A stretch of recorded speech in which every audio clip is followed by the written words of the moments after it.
Salut à tous. Maintenant, je peux pas dire que j'ai la maladie. La thyroïde, c'est quoi? C'est Elenita, Eros et Fit.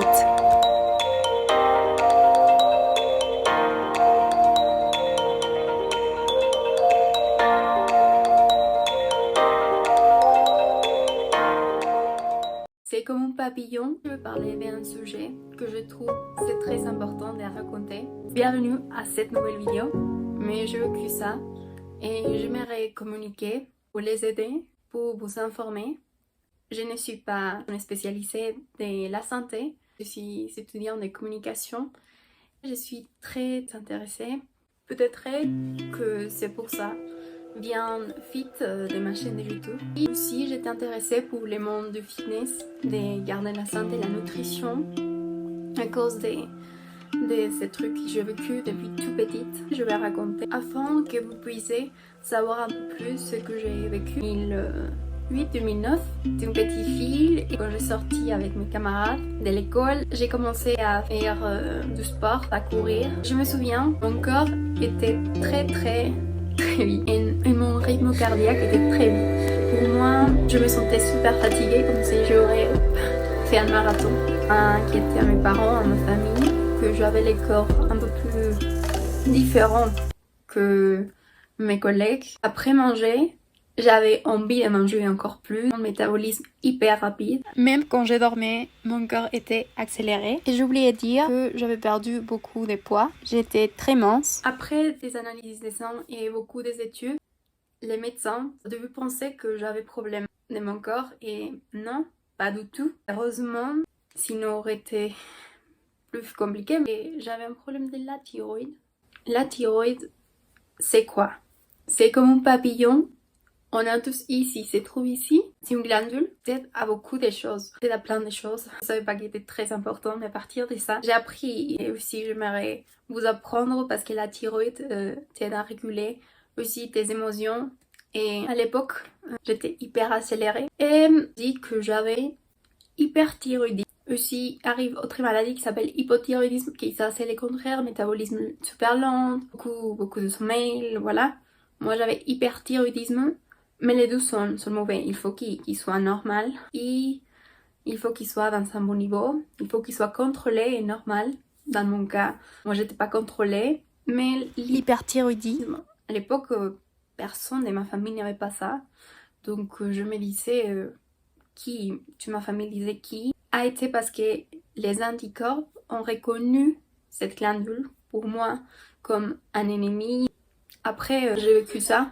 Je me souviens que j'ai pris beaucoup de médicaments pour les corps, pour tranquilliser les corps, tranquilliser la glandule. Mais à ce moment, je pouvais pas aussi exagérer les médicaments, exagérer des temps avec ces médicaments. C'était pas bon pour les corps pendant une grande période, seulement pendant une petite période. Et j'étais comme ça, que des analyses encore. Après, pendant 12 ans avec les traitements, un peu plus 3 et demi, mon endocrinologue m'avait dit voilà, il faut que tu laisses les médicaments pour un moment et on va voir qu'est-ce qui fait ton corps. Déjà toi guéris, mais ça c'est très compliqué de guérir. C'est quasiment impossible. J'avais quelques mois, j'ai eu une crise parce que je me sentais mal de mon corps. Et j'ai commencé à marcher déjà, j'étais super fatiguée. J'ai senti des problèmes avec la respiration. Je me sens toujours j'étais une personne avec anxiété et stress, mais j'étais exagérée. Je faisais comme ça mes mains et tremblais beaucoup. C'était comme ça, tremblais beaucoup mes mains. Ah, je me souviens d'autres moments que j'avais pris un taxi. Quand on commençait la voiture à se bouger, je me sentais super mal. J'avais beaucoup d'anxiété. On reshoot, il voulait. J'avais deux options parce que maintenant j'ai cherché en français, ça s'appelle maladie de base d'eau. Dans mon pays, ça s'appelle hyperthyroïdisme auto-immune. À la fin, il y a deux options pour cette maladie. Tu continues pendant toute ta vie avec les médicaments, mais ça peut être très dangereux. Il faut enlever la thyroïde avec une chirurgie. Pour la technologie, maintenant, avec autre substance, ça s'appelle maintenant iode radioactif. Ça s'écoute un peu fou, mais l'iode radioactif m'aidait vraiment. Les médecins, à l'époque, J'essageais toujours dans ma vie être une personne positive. L'endocrinologue avait dit il faut, je vais dire brûler, mais c'est pas vraiment brûler. Pour expliquer ce qui a passé avec la thyroïde, brûler tout au début, mais cette médecin m'a dit non, tu es une petite fille, j'avais 13, je me souviens très bien si j'avais 13 ou 14 ans, mais j'avais cet âge à peu près. Elle m'avait dit non, tu es très petit, on va juste donner un petit... On va frapper un peu, et après restera un peu dormi, mais quand même un part encore actif. Et voilà, tu ne vas pas besoin plus de médicaments après. Et oui, c'est vrai, ça m'a changé vraiment la vie. J'étais sans médicaments pendant 3 ans et je suis très remerciée. Ça m'a aidé beaucoup dans ma vie. Après, je voudrais raconter que maintenant, je prends un médicament, ça s'appelle lévothyroxine. Ce médicament m'aide pour réguler les hormones qui ne me peuvent pas donner cette part pour lait, mais cette médicament que je prends avant les petits déjeuners, 30-40 minutes avant, j'ai besoin de cette quantité de temps, parce que c'est moi ne va pas faire l'effet. Sinon j'ai la dose, mais il faut quand même réguler chaque 6 mois, chaque année. Seulement j'ai voulu vous raconter ça. Si tu as des symptômes, il faut partir avec un endocrino. Je conseille vraiment. Et j'espère t'aider parce que comme il existe les hypos, existe les hyper, les deux ne sont pas bons, rien du tout.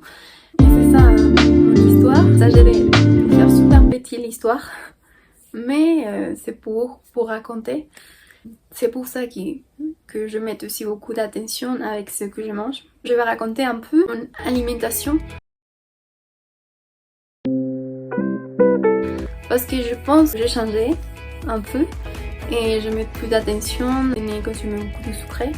Pour les aliments, ont du gluten et j'essaye de ne consommer pas beaucoup. Ça c'est autre raison, mais dans mon alimentation n'est pas très différent seulement avec la viande. Par exemple, je ne consomme viande de porc, mais les autres protéines, j'ai pas de problème. C'est une longue histoire. Au début, j'ai voulu devenir végétalienne, mais voilà, j'essaye d'avoir une alimentation saine. Pas beaucoup de produits transformés. Et moi je suis trop fan de consommer matcha, mais toute seule le matin, ou tous les produits qui sont de matcha me rendent folle. Je ne sais pas si ça se dit comme ça, mais j'adore tous les produits de matcha. Beaucoup de gens n'aiment pas, mais moi si, parce que c'est l'extract de thé vert qui t'aide. C'est pas juste les goûts. Les propriétés, les bienfaits des aliments, ça me plaît beaucoup. Et prendre l'aliment comme ton médicament. Il y a une phrase de la Ayurveda. Moi, j'ai lu un peu de Golden Milk en anglais. Et ça veut dire la lait du curcuma. Ça, j'aime bien avec du miel. Oui, quand je consomme par exemple du pain ou du céréales, j'essaie qu'il soit complet toujours. Et intégrer mes aliments et tout. Mais c'est tout pour aujourd'hui. Et je vous invite à vous abonner ici. Voilà, c'est tout. Au revoir.